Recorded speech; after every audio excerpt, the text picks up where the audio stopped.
The grand hall of Buckingham Palace falls silent. Gasps ripple through the crowd as Kate Middleton steps forward, the glint of a priceless tiara catching the light. It's not just any tiara, it's the one Meghan Markle coveted, the one tied to Queen Elizabeth's legacy. Whispers of rivalry ignite. Was this a deliberate slight?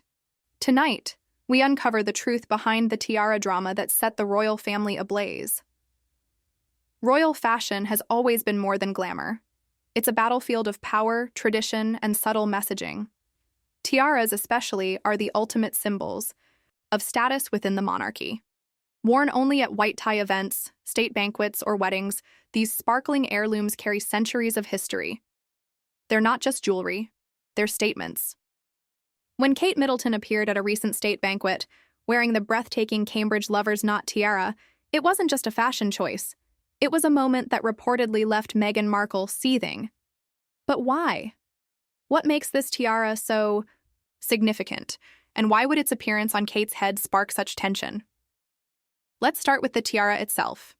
The Cambridge Lover's Knot tiara is a masterpiece of royal jewelry.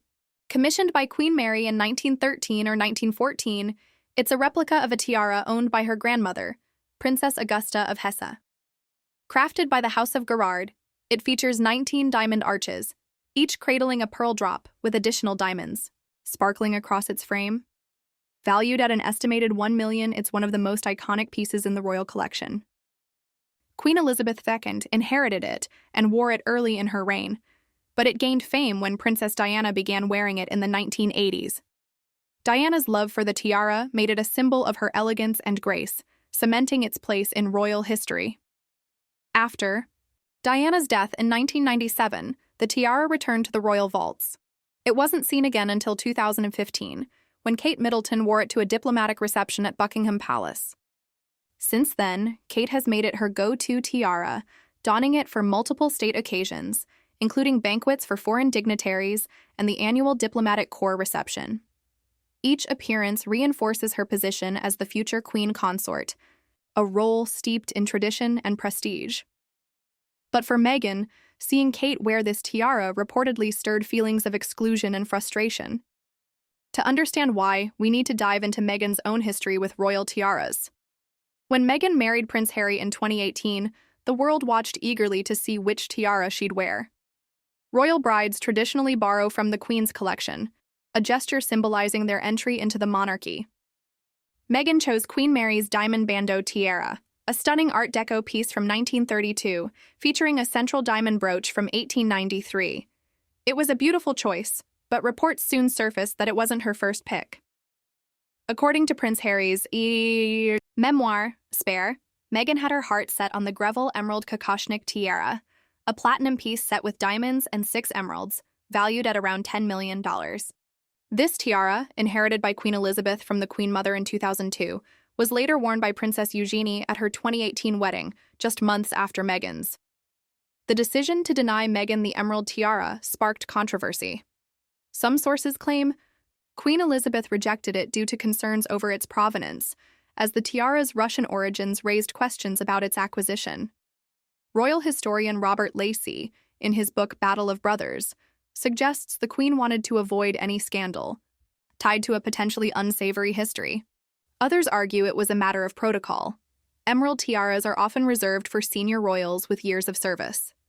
Meghan, as a new duchess, was offered the bandeau instead, a choice she later described as perfect for its timeless simplicity.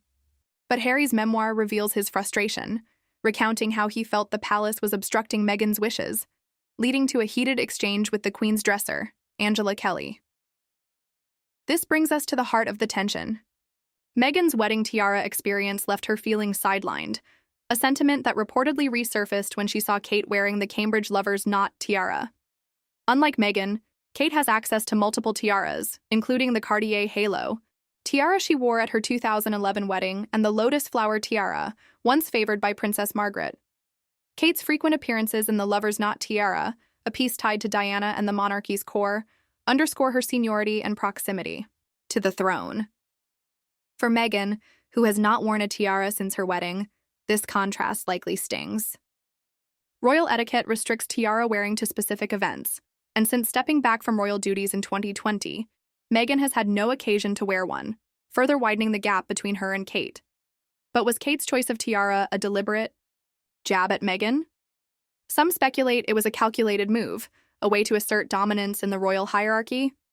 After all, tiaras are carefully chosen to send messages. When Kate wears the lover's knot, she's not just honoring Diana, she's aligning herself with the monarchy's legacy. Yet there's little evidence to suggest Kate intended to provoke Meghan. Royal insiders describe Kate as meticulous about protocol, often selecting jewelry to complement her gown or the occasion, not to stir drama. The lover's knot has become her signature piece, worn consistently since 2015, long before Meghan's wedding. It's more likely that Kate's choice was practical, not personal. Still, the optics are hard to ignore. Meghan struggles with royal life, detailed in her interviews and Harry's memoir, paint a picture of an institution that often left her feeling like an outsider. The tiara saga fits into this narrative. While Kate seamlessly navigates the royal stage wearing heirlooms that symbolize her future role, Meghan's single tiara moment feels like a fleeting glimpse of what might have been. The lover's knot tiara, with its Diana connection, carries extra weight. Diana was a global icon, and both Kate and Meghan have been compared to her, often unfairly. For Meghan, seeing Kate wear a piece so closely tied to Diana may have felt like another reminder of her distance from the royal inner circle. Let's consider the broader context. The royal family operates on hierarchy and tradition, where every jewel, title, and public appearance is scrutinized. Tiaras, in particular, are reserved for moments of high significance. The Queen's collection, amassed over generations, includes dozens of pieces, from the Vladimir tiara with its interchangeable pearls and emeralds to the Burmese ruby tiara designed to ward off evil. These jewels are not just accessories, they're tools of diplomacy and legacy. When Kate wears the lover's knot, she's reinforcing her role as a bridge between the monarchy's past and future. Meghan, by contrast, has been positioned outside this system since her departure, making Kate's tiara moments a stark reminder of what she's left behind. The media hasn't helped. Headlines pitting Kate against Meghan have fueled the narrative of rivalry, often exaggerating tensions for clicks. Stories about Meghan's fury over Kate's tiara choices, like those on YouTube channels in early 2025, lean heavily on speculation. Posts on X echo this, with users debating whether Kate's jewelry choices are shade or simply protocol. Without direct statements from Meghan, these claims remain unverified, but they thrive in the vacuum of royal silence. The public's fascination with the Kate versus Meghan storyline oversimplifies a complex dynamic, ignoring the structural realities of the monarchy. What about Meghan's perspective? In her 2021 Oprah interview, she spoke candidly about feeling unsupported by the palace, from mental health struggles to disputes over protocol. The tiara row, though minor in comparison, fits this pattern. Harry's account in Spare describes a palace that seemed to prioritize control over collaboration, with Angela Kelly's delays in granting Meghan access to her wedding tiara as a flashpoint. For Meghan, who came from a world of Hollywood independence, these rigid traditions likely felt stifling.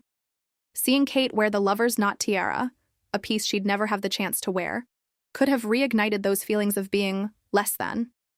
Kate, meanwhile, has mastered the art of royal symbolism. Her jewelry choices often carry subtle messages.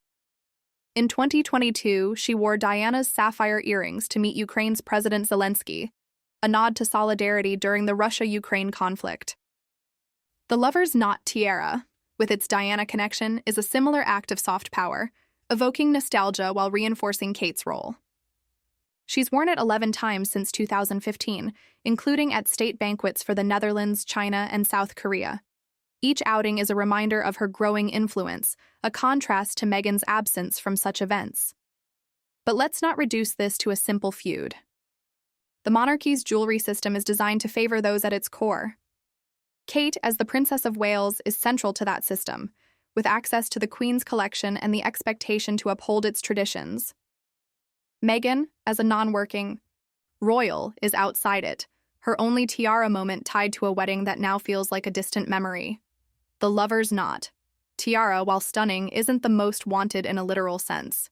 Its value pales compared to the Greville emerald or the Vladimir tiara. But its emotional weight? tied to Diana and the monarchy's heart, makes it a lightning rod for speculation. Could there be more to the story?